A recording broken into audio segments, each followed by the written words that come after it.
Salutations, c'est Chibi, j'espère que vous allez bien. Merci de me rejoindre dans cette nouvelle vidéo. Aujourd'hui, nous allons parler de mon point lecture, de mon bilan du mois d'avril. Et comme d'habitude, je vous laisse avec le menu.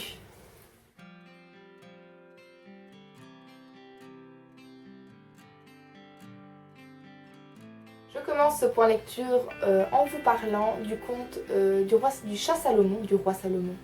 Non, ça c'est la vraie histoire. Et donc ici, c'est Les moustaches de la sagesse, conte du chat Salomon qui tombe à 2 étoiles, je vais y arriver, écrit par Sheila Jeffries aux éditions Pocket. J'avais acheté ce livre avec beaucoup d'envie au salon du livre, à la foire du livre de Bruxelles. Et au final, il m'a assez déçue. C'est l'histoire de Salomon qui est un chat céleste qui a déjà vécu sa première vie sur Terre. Et puis il est mort et il est remonté parmi les étoiles. Il a vécu une vie aux côtés d'une petite fille qui s'appelle Hélène. Et elle a été vraiment super chouette, il s'est vraiment bien amusé, il a reçu beaucoup d'amour, il en a aussi donné beaucoup. Et puis malheureusement, sa vie est arrivée à son terme et il est reparti parmi les étoiles. Il s'avère que Hélène est 30 ans plus tard une maman avec un mari, avec des problèmes, avec une vie compliquée et elle est vraiment pas au top de sa forme. Et on décide à ce moment-là de renvoyer l'esprit du chat qu'elle avait quand elle était petite dans le corps d'un nouveau bébé chat qui va devoir trouver son chemin pour arriver jusqu'à elle et à nouveau essayer de faire en sorte que sa vie se passe mieux. J'étais assez surprise, même si c'était plutôt pas mal. L'idée de base était celle du côté des chats en fait. On lui dit voilà, il va falloir que tu trouves ton chemin, il va falloir que tu naisses dans un nouveau corps de chaton avec tout ce que ça implique, la faiblesse, etc. Et puis il va falloir que tu te débrouilles pour la retrouver quoi. Donc si ton amour est assez fort pour ça, tu pourras faire tout, tu pourras subir toutes les épreuves et l'aider encore après. Et le petit chat finit par y arriver quoi. Et puis il s'intègre à la famille, Hélène décide de le recueillir quand même alors qu'elle vit dans une période difficile, son mari a des dettes, il boit, il est assez violent, enfin c'est pas une vie forcément évidente. Et elle décide de recueillir un chat supplémentaire puisqu'elle en a déjà un, qui lui par contre est assez difficile à vivre. Et Salomon s'intègre assez bien à cette petite famille et on va voir en fait son évolution ici. Qu'est-ce qui m'a déplu ici? C'est vraiment le côté d'abord, le fait qu'on est dans la tête du chat. Parce que l'auteur, à la fin du livre, elle nous raconte qu'il est arrivé une histoire similaire avec un chat. Et ça s'est vraiment très bien passé. Le chat avait apparemment ce type d'attitude.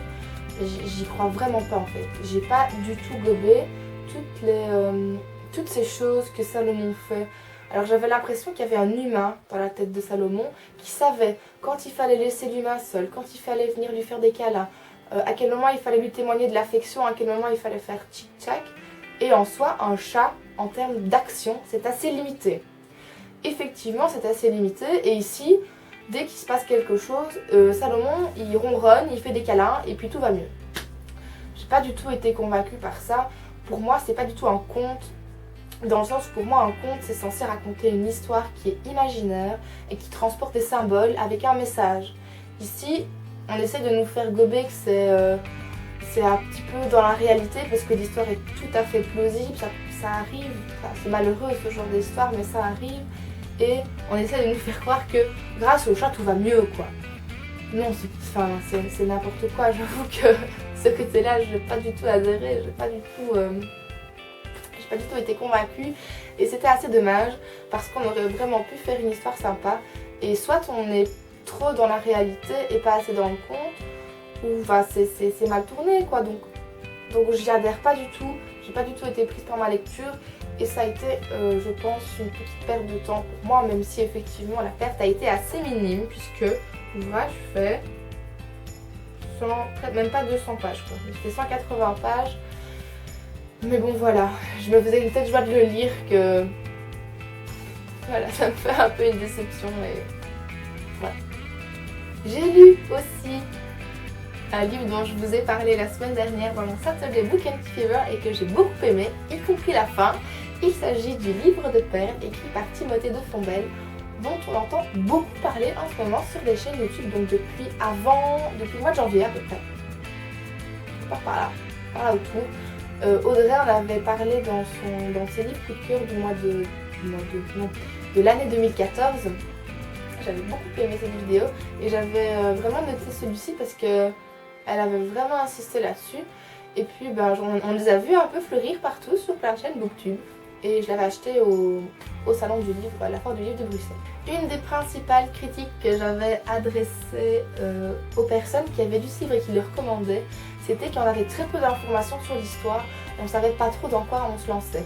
Et donc j'ai préféré vous faire un petit résumé qui spoilait pas trop, donc qui justement vous laisse la découverte de l'histoire tout en sachant dans quoi vous vous engagez.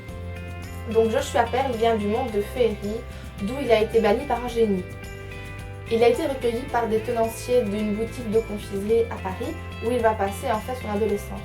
Mais il garde en mémoire un souvenir assez vif et douloureux de la fille qu'il a laissée là-bas et qu'il aimerait vraiment beaucoup revoir parce que c'est vraiment un amour sincère et profond.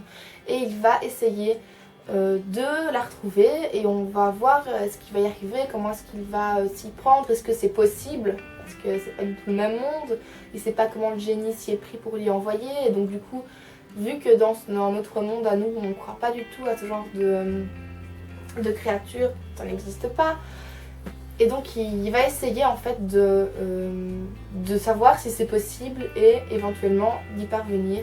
Selon moi, les bons avis ne sont pas du tout exagérés, c'est vraiment un très beau livre. L'écriture est simple, c'est un roman à la base pour adolescents, donc on n'est pas dans le complexe et le discours nu. C'est vraiment un roman qui est écrit simplement, avec des mots simples, très accessibles.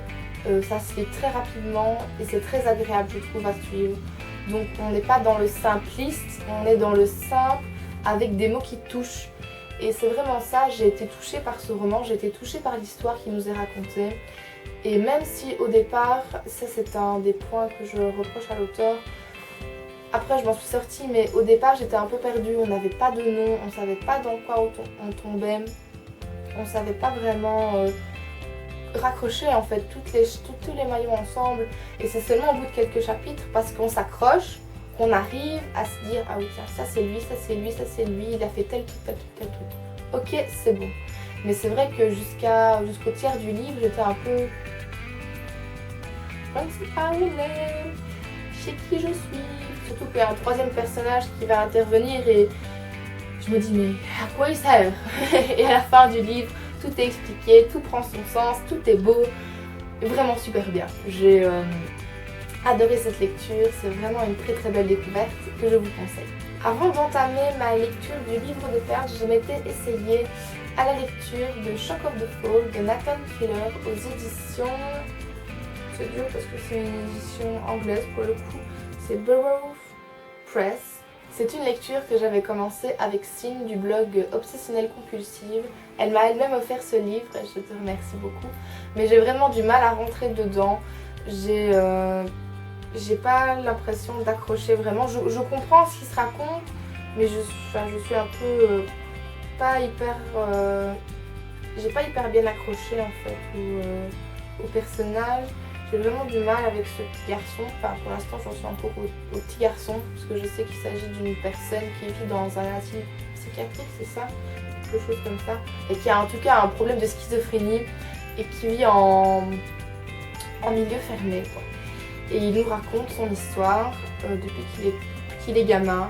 Et là, j'avoue que j'ai pas été hyper attirée, hyper touchée par ce personnage-là, alors que j'avais lu plein de vidéos hyper positives. Est-ce que c'est parce que c'est en VO? Je ne sais pas. Maintenant, je l'ai mis de côté et j'y reviendrai plus tard parce que j'aimerais vraiment bien essayer d'accrocher et de continuer cette histoire. J'ai pas envie de rester sur un échec et donc j'y reviendrai sans doute par la suite. J'ai ensuite lu le tome 2 du Maître des livres écrit par... je ne l'ai pas dit la première fois et je sais pourquoi. C'est Umiharu Shinohara aux éditions Komiku. On continue à suivre Miko Shiba qui est toujours libraire pas libraire justement, qui est bibliothécaire à la Rose Trémière. C'est une bibliothèque de livres pour enfants qui attire aussi des adultes. Et il se passe comme dans le premier bouquin, des histoires qui sont touchantes, des nouveaux lecteurs qui arrivent, des histoires qui se complexifient un peu entre les personnages. Et on va rencontrer la sœur de Mikoshiba. On va en savoir un petit peu plus sur sa vie. Et j'ai hâte d'avoir le tome 3. Je pense que c'est une série qui va me suivre dans ma bibliothèque parce que j'aime vraiment beaucoup ce qui se raconte et je trouve que c'est super intéressant. Je continue mes lectures avec L'Arabe du futur, écrit par Riyad Sattouf, une jeunesse au Moyen-Orient entre 1978 et 1984. Donc ceci m'a été envoyé dans le cadre de La BD fait son festival, une opération lancée par Price Ministère Rakuten, ceux qui font les matchs de la rentrée littéraire, qui d'habitude a lieu au mois de septembre. Ici, ils ont fait le même type de festival pour la BD en février, mars, avril. Et donc, certains blogueurs pouvaient envoyer leur candidature pour recevoir une bande dessinée de leur choix contre une chronique. Ce que j'ai fait, parce que il y avait des BD qui avaient l'air intéressantes, et j'ai reçu mon deuxième choix, qui est donc L'Arabe du futur. Ce premier tome d'une trilogie raconte l'histoire de Riyad, petit garçon qui est né en France, d'un père syrien et d'une mère bretonne qui se sont rencontrés à la Sorbonne à Paris durant leurs études. Il va vivre dans un premier temps en France avant de quitter ce pays pour partir en Libye, le papa ayant trouvé un travail là-bas. Et donc d'abord dans un premier temps en Libye et puis après en Syrie.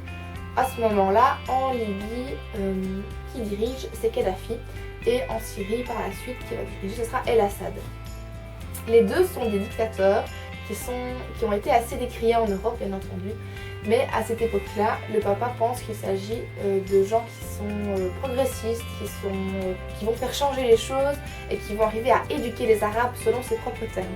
Au départ, le père adhère assez bien aux idées européennes, il a l'air progressiste, même un petit peu, je pense que c'est un peu, il exagère un petit peu dans ses propos quand il parle du fait qu'il faut éduquer les Arabes, etc. Mais ça c'est un jugement de ma part, c'est ce qu'il pense, c'est ce qu'il pense. Et donc toute la petite famille va le suivre jusqu'en Libye, là où il va avoir son travail pour une université. Je crois que c'est là qu'il va travailler.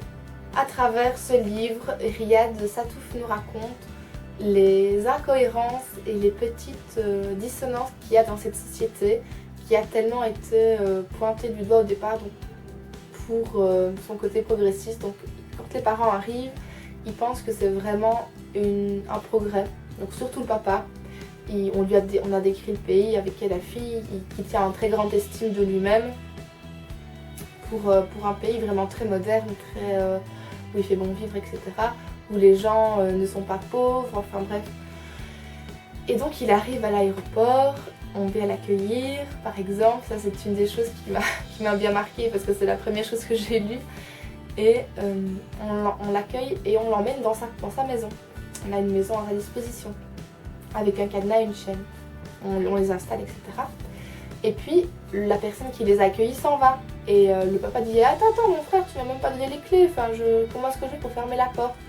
Et il lui répond « Mais il ne faut pas fermer la porte, ici, il n'y a plus de propriété privée, le guide, qui est Kadhafi donc, a aboli la propriété privée, et chacun a le droit, chacun a un toit, c'est à tout le monde, quoi. » Je dis « Ok », et donc il dit « Et comment je fais, moi, pour pouvoir m'enfermer, pour pouvoir fermer la clé ?»« Ah non, ta femme n'aura qu'à dire que c'est occupé. » En sous-entendant donc que la femme reste à la maison et l'homme va travailler. Bref. Soit. Et c'est ce qui va se passer. À un moment donné, ils vont partir tous les trois faire une promenade en famille. Et quand ils vont revenir, eh ben, il y a une autre famille qui s'est installée dedans. Et donc ils n'ont plus de maison. Ils vont devoir chercher après une autre maison. Et ils vont devoir s'organiser pour faire en sorte qu'il y ait toujours un des deux à la maison, pour dire que c'est occupé et que personne ne peut rentrer, quoi, parce que ça va leur arriver aussi. Je trouve qu'il mêle assez bien les souvenirs qu'il a, et qu'il a à mon avis récoltés par ses parents, etc. et son entourage pour pouvoir reconstruire ce livre, et en même temps, donc il a ses souvenirs et il a des critiques et il met en avant des incohérences dans la société et des choses qui sont un peu, qui nous paraissent à nous Européens assez folles, quoi. Et je comprends tout à fait qu'il ait obtenu le Fauve d'Or au Festival d'Angoulême cette année parce que c'est une bande dessinée qui est pas du tout belle au sens des dessins, parce que c'est assez classique comme dessin de bande dessinée, mais par le message qu'il fait passer, je trouve que c'est vraiment très intéressant. La BD a un caractère aussi super informatif parce que j'ai beaucoup appris sur les cultures du monde arabe et j'ai trouvé que c'était vraiment très bien construit et j'ai hâte de lire les tomes 2 et 3. Si vous voulez avoir plus d'informations sur mon avis, vous pouvez lire la chronique qui est en barre d'informations. L'avant-dernier livre que j'ai lu ce mois-ci est donc celui-ci, Nous sommes tous des féministes, écrit par Chimamanda Ngozi Adichie aux éditions ici Folio 2 €. Donc c'est une dame qui est nigériane et qui est féministe. Alors j'avais jusqu'à présent dans les livres sur le féminisme que j'ai lus, c'était surtout des blancs, des femmes, surtout des hommes quelquefois, mais jamais une dame d'un autre continent en fait que les USA ou la France, la Belgique, la Suisse, enfin bref voilà. Et par le titre, je m'attendais en fait à avoir peut-être une histoire un peu plus fédératrice, parce qu'à chaque fois qu'on lit des livres sur le féminisme, c'est beaucoup de dénonciation, c'est beaucoup, on pointe du doigt ce qui ne va pas, et c'est encore ce qu'on retrouve ici en fait. C'est pas que ça me déplaît, je trouve que c'est tout à fait nécessaire de le faire, parce qu'on vit encore dans une société où c'est pas facile pour les femmes de faire entendre leur voix, et qui plus est ici, le point de vue d'une femme qui est noire. Donc elle est nigériane d'origine. Elle a grandi au pays et puis elle est partie aux États-Unis.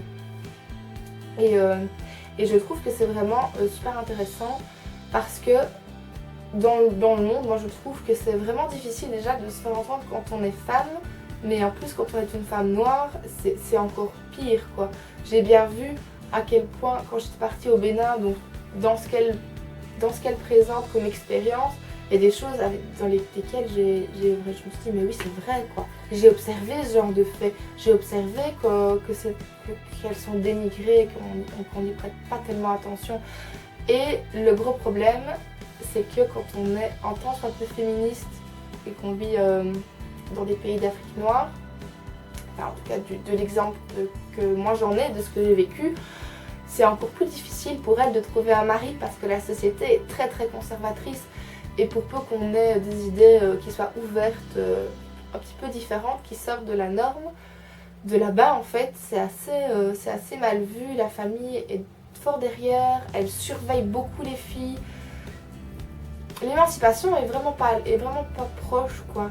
Et je trouve que c'est vraiment bien qu'une femme raconte son histoire et qu'elle fasse des conférences comme c'est le cas ici. Donc elle parle dans un premier temps, elle parle d'une conférence qu'elle a donnée et c'est la retranscription de ce qu'elle a dit à cette conférence. Et dans un second temps, c'est une petite nouvelle qui s'appelle Les Marieuses et je pense qu'il est autobiographique puisqu'elle raconte comment elle est arrivée en fait aux États-Unis. Et quand j'ai lu la biographie, je pensais qu'elle allait aux États-Unis pour terminer ses études, pour faire quelque chose. Elle avait eu la chance en fait de partir et en fait pas du tout. Il s'agit du fait on lui a arrangé un mariage avec un Nigérian de là-bas sur lequel la mère faisait pression pour qu'il épouse une vraie fille du pays et pas une américaine quoi. Et donc, mais le type il n'est pas du tout accro aux traditions nigériennes et il a changé son nom, il change ses coutumes, il veut absolument paraître en bon américain, enfin bref.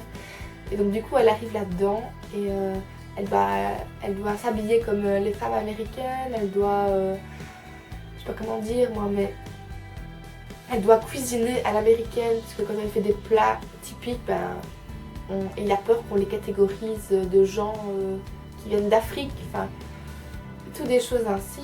Et au final, elle vient à peine d'arriver, elle a vraiment du mal, je pense qu'elle va avoir vraiment du mal à s'acculturer en fait, parce que la coupure est nette et on lui permet pas de faire des choix, de s'habiller comme elle veut, de sortir avec les gens qu'elle veut, enfin bref.